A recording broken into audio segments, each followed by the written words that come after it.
Salve! Video ini adalah bagian kedua dari seri video yang bertajuk Tuduhan Manusia Jerami, 14 kesalahpahaman Protestan terhadap iman dan ajaran Gereja Katolik. Pada video pertama, tim Katolik harus tahu membahas 6 tuduhan palsu Protestan yang sering dialamatkan kepada Gereja Katolik. Padahal tuduhan itu sama sekali jauh panggang dari api. Keenam tuduhan palsu yang telah dibahas pada bagian pertama video ini adalah Katolik menyembah patung dan berhala, Katolik menambahkan kitab-kitab Deuterokanonika ke dalam Alkitab, Katolik menyembah Maria, Katolik mengajarkan keselamatan melalui perbuatan baik, Paus adalah antikristus dan mengklaim dirinya tanpa dosa, dan Katolik mengajarkan penebusan dosa melalui penjualan surat indulgensi. Jika Anda belum menonton, sebaiknya Anda menonton video bagian pertama tersebut sebelum lanjut menonton video kedua ini. Tautannya ada pada deskripsi. Pada video bagian kedua ini, tim Katolik harus tahu membahas 5 tuduhan manusia Jerami Protestan terhadap Gereja Katolik yang ke-7 sampai ke-11. Setiap poin akan diuraikan secara rinci, menjelaskan ajaran Katolik yang sebenarnya dengan dukungan dari Alkitab, tradisi gereja, tulisan Bapak Gereja, dan dokumen Magisterium Gereja. Tujuannya adalah untuk mengklarifikasi miskonsepsi ini dan mendorong dialog yang lebih akurat tentang iman Katolik sehingga Protestan tidak lagi membangun manusia Jerami Katolik dan menyerangnya padahal topik-topik yang mereka serang itu tidak sesuai dengan iman atau ajaran Gereja Katolik. Selain itu, hal yang lebih penting dan terutama adalah bagi umat Katolik, yaitu supaya mereka tidak terhasut dan disesatkan dengan tuduhan-tuduhan palsu para penganut ajaran heresi yang sudah dianathema pada Konsili Trente. Mari, kita bahas kelima tuduhan palsu tersebut. Aku percaya akan Roh Kudus, Gereja Kristus yang kudus, persekutuan para kudus, pengampunan dosa, kebangkitan badan kehidupan yang kekal.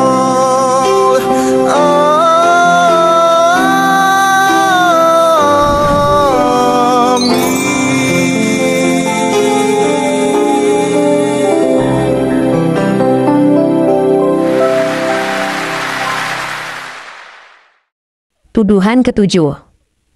Katolik tidak mengizinkan umat membaca Alkitab.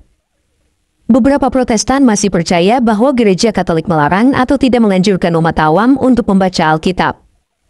Fakta Katolik. 1. Berdasarkan Alkitab. Paulus mendorong umat untuk membaca kitab suci. Segala tulisan yang diilhamkan Allah memang bermanfaat untuk mengajar, untuk menyatakan kesalahan, untuk memperbaiki kelakuan, dan untuk mendidik dalam kebenaran. Lihat 2 Timotius 3 ayat 16. 2. Berdasarkan tradisi gereja.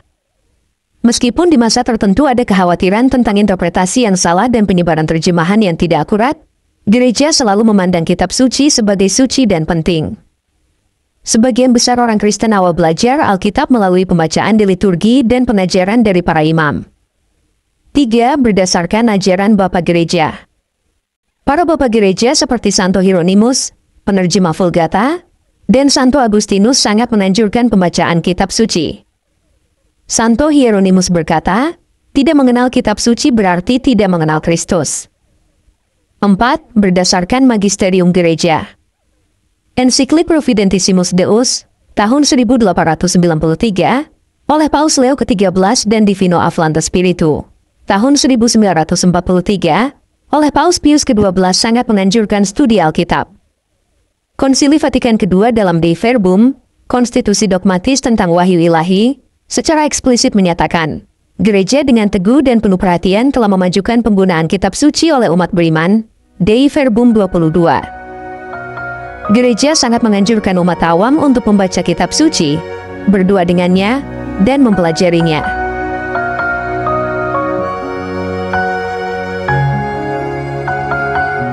Tuduhan ke-8. Katolik menambahkan sakramen yang tidak alkitabiah.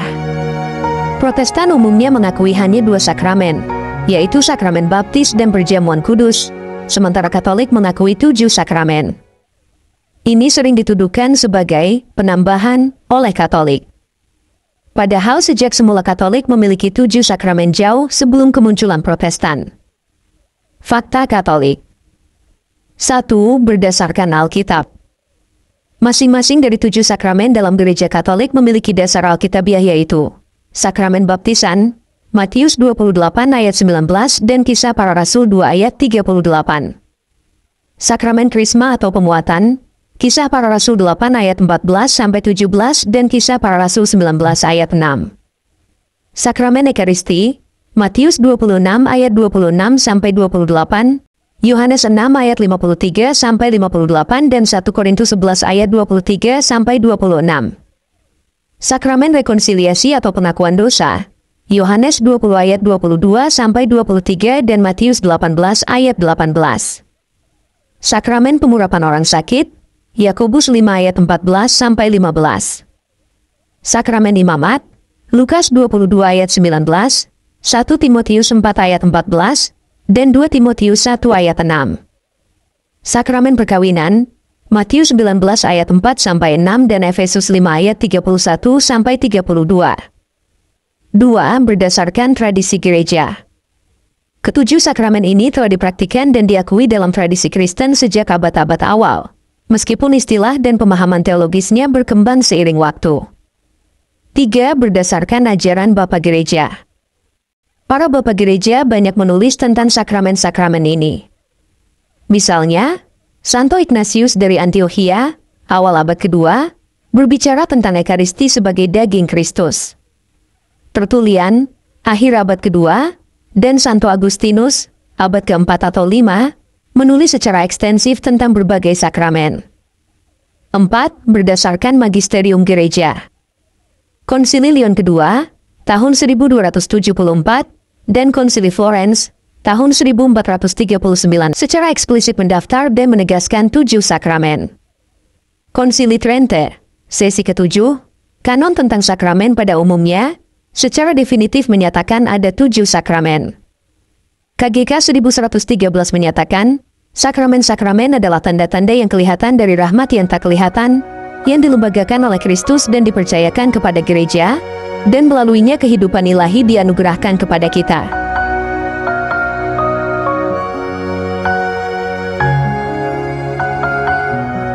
Tuduhan ke-9. Roti dan anggur dalam Ekaristi hanya simbol. Protestan umumnya percaya bahwa roti dan anggur dalam perjamuan kudus adalah simbol tubuh dan darah Kristus. Fakta Katolik. 1. Berdasarkan Alkitab. Yesus berkata, "Ambillah, makanlah, inilah tubuhku." Lihat Matius 26 ayat 26, dan minumlah, kamu semua, dari cawan ini, karena inilah darahku, darah perjanjian, yang ditumpahkan bagi banyak orang untuk pengampunan dosa. Lihat Matius 26 ayat 27-28. Dalam Yohanes 6 ayat 53-56, Yesus berkata, "Sesungguhnya jikalau kamu tidak makan daging anak manusia dan minum darahnya, kamu tidak mempunyai hidup di dalam dirimu, sebab dagingku adalah makanan yang benar dan darahku adalah minuman yang benar." Banyak muridnya meninggalkan dia karena ajaran ini, menunjukkan bahwa mereka memahaminya secara harfiah. 2. Berdasarkan tradisi gereja. Sejak awal, gereja percaya pada kehadiran nyata Kristus dalam Ekaristi. Liturgi Ekaristi selalu menjadi pusat ibadah Kristen. 3. Berdasarkan ajaran Bapa Gereja. Santo Ignatius dari Antiokhia, abad kedua, menyebut Ekaristi sebagai daging juru selamat kita Yesus Kristus. Santo Justinus Martir, abad kedua, menjelaskan bahwa umat Kristen percaya roti dan anggur yang dikonsekrasikan adalah daging dan darah Yesus yang menjelma. Santo Cyrillus dari Yerusalem, abad keempat, menginstruksikan umatnya, jangan menganggap roti dan anggur sebagai unsur-unsur biasa, karena mereka adalah tubuh dan darah Kristus sesuai dengan pernyataan Tuhan. 4. Berdasarkan magisterium gereja. Konsili Lateran keempat, tahun 1215, memperkenalkan istilah transubstansiasi untuk menjelaskan perubahan substansia roti dan anggur menjadi tubuh dan darah Kristus. Konsili Trente, sesi ke-13, Dekret tentang Ekaristi Maha Kudus, secara definitif mengajarkan doktrin transubstansiasi dan kehadiran nyata Kristus. KGK 1374 menyatakan, dalam sakramen Ekaristi Maha Kudus, terkandung tubuh dan darah Tuhan kita Yesus Kristus, bersama dengan jiwa dan kealahannya, dan oleh karena itu Kristus yang seluruhnya ada di sana.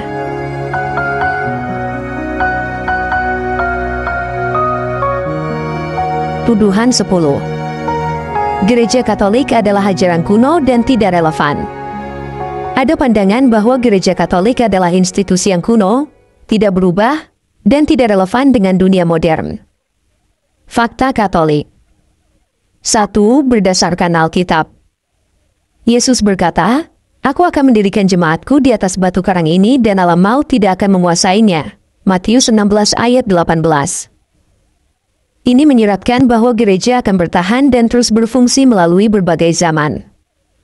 2. Berdasarkan tradisi gereja. Meskipun gereja mempertahankan ajaran inti yang tak berubah, tradisinya terus berkembang dalam pemahaman dan ekspresi. Tradisi adalah wahyu yang hidup yang diturunkan dari para rasul. 3. Berdasarkan ajaran Bapa Gereja. Para Bapa Gereja bergumul dengan isu-isu kontemporer pada zaman mereka dan menerapkan iman Kristen dalam konteks yang selalu berubah. Mereka menunjukkan bagaimana iman dapat berbicara kepada setiap generasi. 4. Berdasarkan Magisterium Gereja. Magisterium Gereja terus mengajarkan dan menerapkan kekayaan iman dalam terang tantangan-tantangan baru. Konsili Vatikan II, tahun 1962 sampai 1965, adalah contoh utama dari upaya gereja untuk aggiornamento, pembaharuan, dan relevansi dengan dunia modern, tanpa mengorbankan kebenaran iman. Gereja aktif dalam berbagai bidang seperti keadilan sosial, pendidikan, perawatan kesehatan, dan dialog antaragama, menunjukkan relevansinya yang berkelanjutan. KGK 760 menyatakan, Kristus adalah terang bagi bangsa-bangsa, dan gereja menjadi seperti sakramen, yaitu tanda dan sarana persatuan mesra dengan Allah dan kesatuan seluruh umat manusia. Lihat Lumen Gentium 1.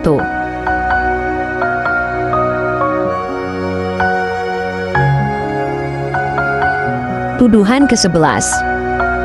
Gereja Katolik di Roma baru lahir pada abad ke-11 setelah skisma besar. Beberapa Protestan keliru menuduh bahwa Gereja Katolik Roma lahir atau terbentuk sebagai entitas yang berbeda baru pada tahun 1054 Masehi. Yaitu saat skisma besar dengan Gereja Ortodoks Timur terjadi. Mereka berargumen bahwa sebelum itu, tidak ada perbedaan yang signifikan antara Gereja Timur dan Barat, atau bahwa Gereja Katolik yang dikenal sekarang adalah produk dari perpecahan tersebut. Fakta Katolik. 1. Berdasarkan Alkitab. Fondasi gereja didirikan oleh Yesus Kristus sendiri. Lihat Matius 16 ayat 18, "Di atas batu karang ini aku akan mendirikan jemaatku." Kitab Kisah Para Rasul menunjukkan pertumbuhan dan penyebaran gereja perdana dari Yerusalem hingga ke Roma. Lihat Kisah Para Rasul 28 ayat 14, di mana Paulus disambut oleh saudara-saudara seiman di Roma. Surat-surat Paulus kepada jemaat di Roma juga menunjukkan keberadaan komunitas Kristen yang mapan di sana sejak abad pertama. 2. Berdasarkan tradisi gereja. Tradisi Kristen yang kaya menegaskan keberadaan dan keunikan gereja di Roma sejak masa para rasul. Santo Petrus, yang diakui sebagai kepala para rasul oleh Gereja Katolik, dia kini telah mengakhiri pelayanannya dan wafat sebagai martir di Roma. Dan penerus-penerusnya di Roma memegang primasi kehormatan dan yurisdiksi. Struktur kepemimpinan dengan uskup di Roma sebagai titik pusat kesatuan telah berkembang secara organik sejak abad-abad awal. 3. Berdasarkan ajaran Bapa Gereja. Santo Clemens dari Roma, yang merupakan seorang uskup Roma atau Paus Gereja Katolik pada abad pertama, menulis surat kepada gereja di Korintus, sekitar tahun 95 Masehi, untuk menyelesaikan permasalahan gereja di sana. Ini menunjukkan otoritas dan kepedulian uskup Roma terhadap gereja-gereja lain, jauh sebelum tahun 1054. Surat ini sering disebut sebagai salah satu bukti paling awal tentang primasi gereja Roma. Santo Ignatius dari Antiochia, pada awal abad kedua, dalam suratnya kepada jemaat di Roma, menyebut gereja Roma sebagai yang memimpin dalam kasih, presiding in charity, menunjukkan posisi kehormatan dan kepemimpinan yang sudah diakui. Santo Irenus dari Lyon, pada akhir abad kedua, dalam karyanya Melawan Bidat, secara eksplisit menyatakan bahwa setiap gereja harus selaras dengan gereja Roma karena supremasinya yang lebih utama. Ia menekankan pentingnya suksesi apostolik dari Petrus dan Paulus di Roma untuk menjaga ortodoksi. Santo Cyprianus dari Kartago, pada abad ketiga, juga mengakui tahta Petrus di Roma sebagai pusat kesatuan gereja, meskipun ia memiliki perbedaan pandangan mengenai beberapa isu disipliner. 4. Berdasarkan magisterium gereja. Meskipun skisma besar pada tahun 1054 menandai perpecahan formal antara gereja timur dan barat, yang kemudian dikenal sebagai gereja Katolik dan gereja Ortodoks, ini bukanlah kelahiran gereja Katolik. Sebaliknya, itu adalah perpecahan tragis dari gereja yang satu, kudus, Katolik, dan apostolik yang sudah ada. Gereja Katolik mengklaim kesinambungan langsung dari gereja yang didirikan oleh Kristus dan para rasul. Konsili-konsili ekumenis awal, seperti Nikia pertama, Konstantinopel pertama, Efesus, dan Chalcedon, yang diadakan jauh sebelum 1054, sudah mengakui peran sentral dan otoritas uskup Roma, meskipun dengan dinamika dan negosiasi yang berbeda dengan Patriarkat Timur. Katekismus Gereja Katolik, KGK 811, menyatakan, satu-satunya gereja Kristus adalah gereja Katolik yang telah didirikan oleh Kristus di dunia ini sebagai masyarakat yang terorganisasi dan berjenjang. KGK 813 hingga 816 membahas kesatuan gereja, yang meskipun mengalami perpecahan historis, tetap berupaya menuju kesatuan penuh. Skisma besar pada tahun 1054 adalah hilangnya persekutuan penuh, bukan kelahiran entitas baru.